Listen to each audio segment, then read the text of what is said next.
মোরে একই বৃন্তে দুটি কুসুম, হিন্দু মুসলমান, মুসলিম তার নয়নের মণি, হিন্দু যে তার প্রাণ। সম্ভবত, সম্ভবত, সম্ভবত, কিন্তু বাস্তবে এটা কখনোই নয়। পৃথিবীর ইতিহাসে যখন থেকে ইসলামের উৎপত্তি হয়েছে সেদিন থেকে কোনোদিনও হিন্দু মুসলিম, শুধু হিন্দু না, মুসলিম এবং অমুসলিম বন্ধু ছিল না, ছিল না, ছিল না। যে বন্ধুত্ব আপনারা দেখেন সেটা আসলে বন্ধুত্ব নয়, সেটা শুধু লোক দেখানো, কুমিরের কান্নার মতো কিংবা হাতির দাঁতের মতো, দেখানোর একটা, চেবানোর আরেকটা। আসলে ইসলাম অমুসলিমদের সম্পর্কে কি বলছে জানেন? কজন জানেন? আমি আপনাদেরকে দেখাবো ইসলাম অমুসলিমদের সম্পর্কে কি বলছে, এবং একদম রেফারেন্স সহ আজকে আপনাদেরকে আমি দেখাবো, রেফারেন্স সহ। তো চলুন প্রথমে আমরা হুজুরের মুখ থেকে শুনি। হিন্দু ইহুদিরা এত নিকৃষ্ট জাতি, এই কাফের জাতি, এই হিন্দু জাতি গরুর পূজারীরা বিদ্যা বুদ্ধি নেই, আল্লাহদেরকে বেআক্কেল বলেছেন। বেআক্কেল মানে আকলই নেই, নির্বোধ আল্লাহ বলেছেন। তো শুনলেন আপনারা তার বক্তব্য। হিন্দু, ইহুদি, খ্রিস্টান, বৌদ্ধ যারাই হোক না কেন, তারা ইসলামের দৃষ্টিতে বেয়াকেল। বেয়াকেল বলেন মানে যাদের বুদ্ধি শুদ্ধি নেই, মাথা মোটা গাম্বাট। তো এটা কি শুধু এই হুজুরের কথা, নাকি এর বাস্তব কোনো রেফারেন্স রয়েছে, যেটা সর্বশক্তিমান আল্লাহর নাজিলকৃত যে গ্রন্থ কোরআন, সেখানেও বলা হচ্ছে? আসলেই কি আল্লাহ এই ঘৃণা ছড়াচ্ছে, নাকি আল্লাহর নাম দিয়ে এইসব মোল্লারা ঘৃণা ছড়াচ্ছে? আমরা যখন দেখি বিভিন্ন আমাদের সমাজের মুসলিম যারা একটু শিক্ষিত, সচেতন, লিবারেল টাইপের মুসলিম, তারা বলে যে দেখুন ভারতবর্ষে দুটো ইসলাম চলে, একটা আল্লাহর ইসলাম, একটা মোল্লার ইসলাম। তো আল্লাহর ইসলাম কি? আল্লাহর ইসলাম হচ্ছে তোমার ধর্ম তোমার কাছে, আমার ধর্ম আমার কাছে, দিন নিয়ে বাড়াবাড়ি নেই।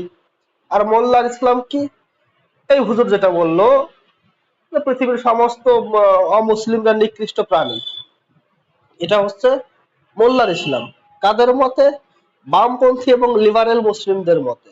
পশ্চিমবঙ্গের যেসব বামপন্থীরা রয়েছে তারা এটা বিশ্বাস করে যে ইসলাম অত্যন্ত উদার ধর্ম, অত্যন্ত আধুনিক, উদার মনস্ক, বাকস্বাধীনতায় বিশ্বাসকারী একটি ধর্ম, যেখানে মানুষে মানুষের কোনো ভেদাভেদ নেই, একজন মানুষের সাথে অন্য মানুষের কোনো তফাৎ নেই, তারা প্রত্যেকটা মানুষকে সম অধিকার দিয়েছে, এমনটা আমাদের দিকে ছড়ানো হয়, এমনটা আমাদেরকে শোনানো হয়। দীর্ঘ 34 বছরের বাম শাসন, তার পূর্বে 25 বছরের কংগ্রেস শাসন, সবকিছু মিলিয়ে একটা হজবরল তৈরি হয়েছিল এই বাংলায়, তো আমরা শুনেছি। তাছাড়া ভারতবর্ষে প্রায় প্রায় 55-60 বছর ধরেই ছিল কংগ্রেসের শাসন। সবকিছু মিলিয়ে এমন একটা পরিবেশ তৈরি করা হয়েছে যে ইসলাম সম্পর্কে আমাদের মধ্যে একটা ধারণা দেওয়া হয়েছে যে ইসলাম অতি উদার, অতি সুন্দর এবং অতি সম- সময়োপযোগী একটি ধর্ম। কিন্তু আসলেই কি তাই? না। আমি আপনাদেরকে আজকে দেখাবো, রেফারেন্স ধরে ধরে দেখাবো, একদম কোরআন থেকে রেফারেন্স ধরে ধরে দেখাবো এই হুজুর যে ঘৃণার বাণী প্রকাশ করছে এটা আসলে এই হুজুরের কথা নয়, এটা কোরআনের কথা, আল্লাহর কথা, মোহাম্মদের কথা। অনেকে আমাকে গালাগালি করবেন, অনেকে রেড়ে করে তেড়ে আসবেন, হয়তো সামনে পেলে আমাকে হত্যাও করতে পারেন এই কথার পরে, কিন্তু যেটা সত্য সেটা সত্যই। যে কোরআন থেকে আপনাদেরকে দেখাবো, এই কোরআনটা আমি লিখিনি, কিংবা আমাদের মতো যারা মুক্ত চিন্তা করে, যারা গবেষণা করে, তারা কেউ লেখেনি। এই কোরআনটা যে কোনো আপনি প্রকাশন থেকে কিনবেন, একই লেখা পাবেন, কারণ কোরআনের কোথাও দাড়ি কমায় পর্যন্ত তফাৎ থাকে না, এটা মুসলিমরা দাবি করে। সেহেতু সমস্ত কোরআনে এই ধরনের কথা পেয়ে যাবেন। এবং আমি আপনাদেরকে দেখাবো এখন এই কোরআনটা বাংলাদেশের খুব প্রচলিত, কারণ আমার কাছে যে অ্যাপটা ব্যবহার করব সেটা বাংলাদেশ ইসলামিক ফাউন্ডেশন, অর্থাৎ বাংলাদেশের সরকারি ভাবে যে ইসলাম হেফাজত করার জন্য যে ফাউন্ডেশন করা হয়েছে ইসলাম প্রচারের জন্য, তাদের মান্যতা প্রাপ্ত গ্রন্থ থেকে, তাদের মান্যতাপ্রাপ্ত অ্যাপ থেকে আপনাদেরকে আমি দেখাবো যে ইসলাম অমুসলিমদের বিষয়ে কি বলছে। চলুন শুরু করি। আপনারা দেখতে পাচ্ছেন আমি চলে এসেছি বাংলা হাদিস, এটা হাদিস বিডি.কম বা হাদিস বিডি.কম, আপনারা যদি সার্চ করেন পেয়ে যাবেন এই অ্যাপটা। চলুন আমরা এখান থেকে কোরআন ও তাফসিরে যাব। এবার আমরা চলে যাব, প্রথমেই দেখব কোরআনের যে সূরা ৮ নম্বর সূরা থেকে আমরা দেখবো। ৮ নম্বর সূরাটাই প্রথমে চলে যাব একদম সুন্দরভাবে। ৮ নম্বর সূরা, সূরা আনফাল। আনফালের ৫৫ নম্বর আয়াত আমরা দেখব।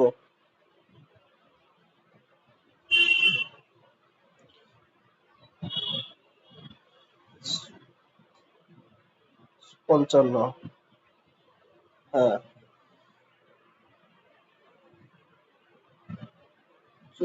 ৫৪, হ্যাঁ ৫৫ নম্বর পেয়ে গেছি। ৫৫ নম্বর সূরা, সূরার ৮ নম্বর সূরার ৫৫ নম্বর আয়াত কি বলছে? নিশ্চয়ই আল্লাহর নিকট সবচেয়ে নিকৃষ্ট প্রাণী তারা যারা কুফরি করে অতঃপর ঈমান আনে না। এখন কুফরি বোঝেন? মানে আল্লাহকে ছেড়ে যারা অন্য কাউকে ঈশ্বর বা দেবতা বা সর্বশক্তিমান পূজনীয় মনে করে, তারা কুফরি করে, এটাকে বলা হয় কুফরি। এবং তারা ঈমান আনে না। এরা কি? এরা আল্লাহর দৃষ্টিতে সব থেকে নিকৃষ্টতম প্রাণী। এটা এ নিয়ে কোনো মতভেদ থাকার কোনো প্রশ্নই নেই। এর অনুবাদ করেছে আল বায়ান তাইসিরুল, তিনিও অনুবাদ করেছেন, যারা কুফরি করে আল্লাহর নিকট তারাই নিকৃষ্টতম জীব অতঃপর তারা ঈমান আনে না।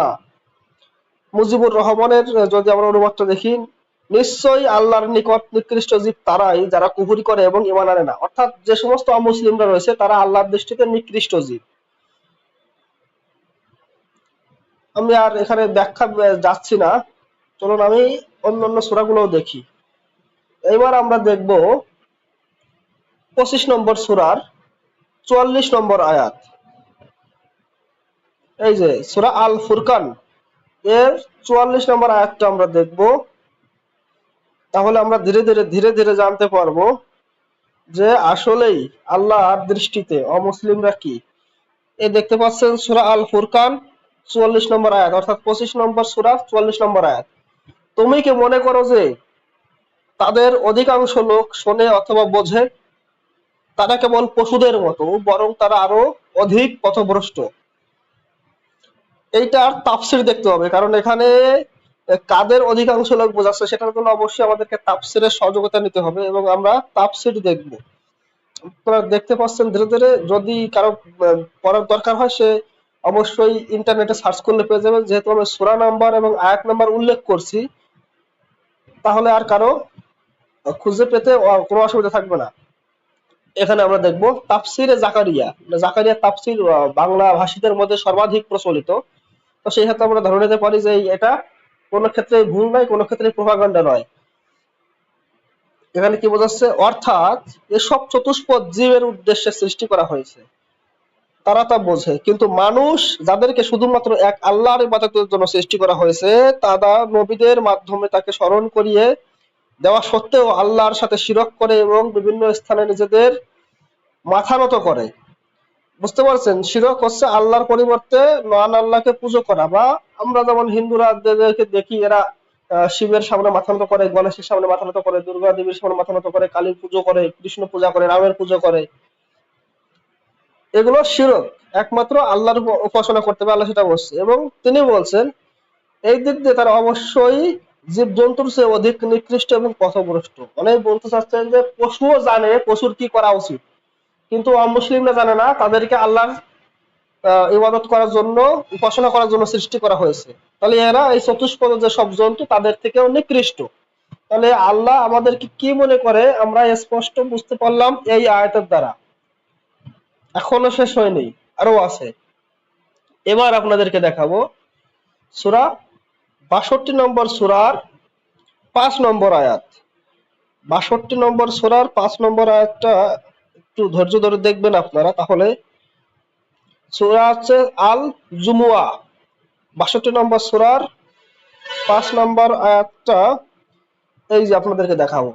যাদেরকে তাওরাতের দায়িত্ব দেওয়া হয়েছিল তার উপর তারা যা বহন করেনি, তারা গাধার মতো। যে বহু কিতাবের বোঝা বহন করে সে সম্প্রদায়ের উপমা কতই না নিকৃষ্ট, যারা আল্লাহর আয়াত সমূহকে অস্বীকার করে আর আল্লাহর জালিম সম্প্রদায়কে হিদায়াত করেন না। এখানে বলা হচ্ছে যে এই সমস্ত মানুষ যারা অমুসলিম তারা গাধার মতো, যারা শুধু বই বহন করে কিন্তু বই পড়ে না। কিংবা বইয়ের জ্ঞান অর্জন করে না। এখানে বই হচ্ছে কোরআন, গাধা হচ্ছে সমস্ত অমুসলিম। মানে এরা, এদের সম্মুখে যেহেতু কোরআন রয়েছে এবং এরা কোরআনকে পড়েছে কিংবা না পড়ে কোনোভাবেই কোরআনকে ফলো করছে না, অর্থাৎ ইসলাম গ্রহণ করছে না, মুমিন হচ্ছে না, এই কারণে তাদেরকে গাধার সাথে তুলনা করা হয়েছে।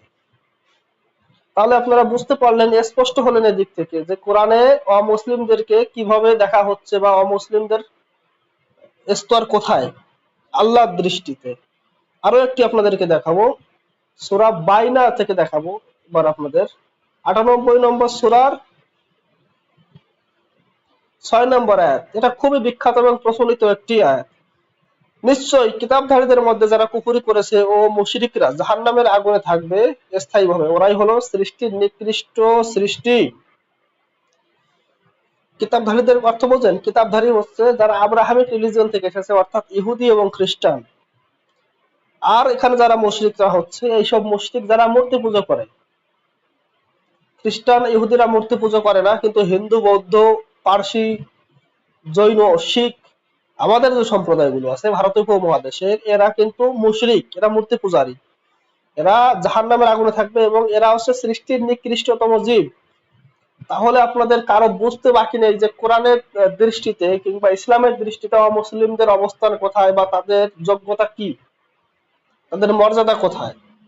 তো এত কিছুর পরেও যদি আমার কিছু সেকুলার দর্শক কিংবা কিছু বামপন্থীরা যদি এসে বলে যে না, ইসলাম তো সবাইকে সমতার দৃষ্টিতে দেখে, ইসলামে তো এমন কোনো কথাই নেই যেখানে হিন্দু মুসলিম বিভেদ করা হচ্ছে কিংবা অমুসলিম অমুসলিম বিভেদ করা হচ্ছে, তাহলে আপনি তাদেরকে কি বলবেন? এদেরকে আমি তো দেখিয়ে দিলাম, আপনাদেরকে আমি দেখিয়ে দিলাম। যদি কারো মনে হয় যে না আমি প্রোপাগান্ডা ছড়াচ্ছি কিংবা ভুল তথ্য দিচ্ছি, তাহলে তারা নিশ্চয়ই কোরআন কিনে ক্রস চেক করতে পারেন অথবা অনলাইনে ক্রস চেক করতে পারেন, সেটা আপনাদের ইচ্ছা। কিন্তু আমি যেটা বলেছি সেটাই 100% সত্য বলেছি এবং আপনাদেরকে রেফারেন্স সহ দেখিয়েছি। অর্থাৎ কোরআন অমুসলিমদেরকে নিকৃষ্ট থেকে নিকৃষ্টতম প্রাণী মনে করে। অর্থাৎ এই হুজুর যা বলছে সেটা শুধু এই হুজুরের কথা না, সেটা ইসলামের কথা, কোরআনের কথা, আল্লাহর কথা, নবীর কথা এবং সমস্ত মুসলিম যারা ইসলামকে হৃদয়ে ধারণ করে তাদের কথা। এ বিষয়ে কোনো সন্দেহ নেই, নেই, নেই। তারপরে যদি কিছু রাসালো মুমিন এসে বলে যে না না, তাহলে আমার আর কিছু বলার নেই তাদের সম্পর্কে। তারা সূরা নাহলের 106 নম্বর আয়াত, অর্থাৎ তখন তারা তাকিয়াবাজির আশ্রয় নিচ্ছে।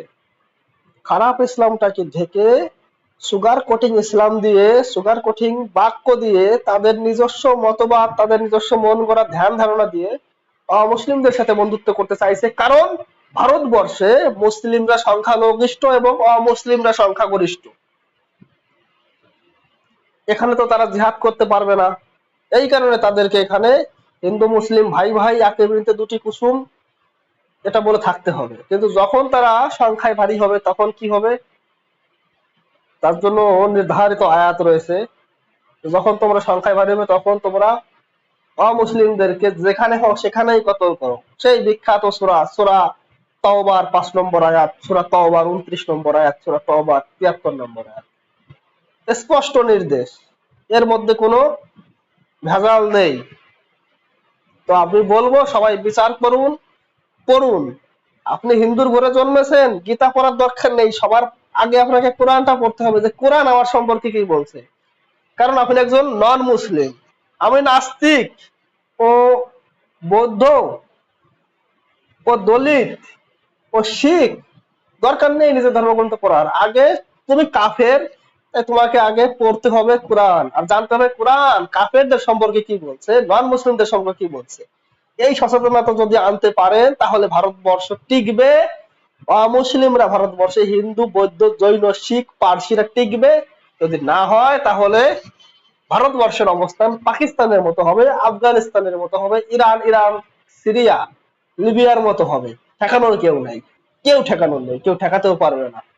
এই কারণে বই পড়ুন, সচেতন হন, জ্ঞান অর্জন করুন আর মানুষের মধ্যে সচেতনতা ছড়িয়ে দিন। যারা এই ভাইচারার চাদর আপনাদেরকে গায়ে চাপিয়ে দিচ্ছে তাদেরকে মুগুর পেটা করুন, যেখানে পাবেন তাদেরকে মুগুর পেটা করবেন। তাহলে আপনি আপনার পরবর্তী প্রজন্ম সুরক্ষিত হবে, অন্যথা কেউ বাঁচাতে আসবে না, ওই কলকি অবতার আপনাদেরকে বাঁচাতে আসবে না।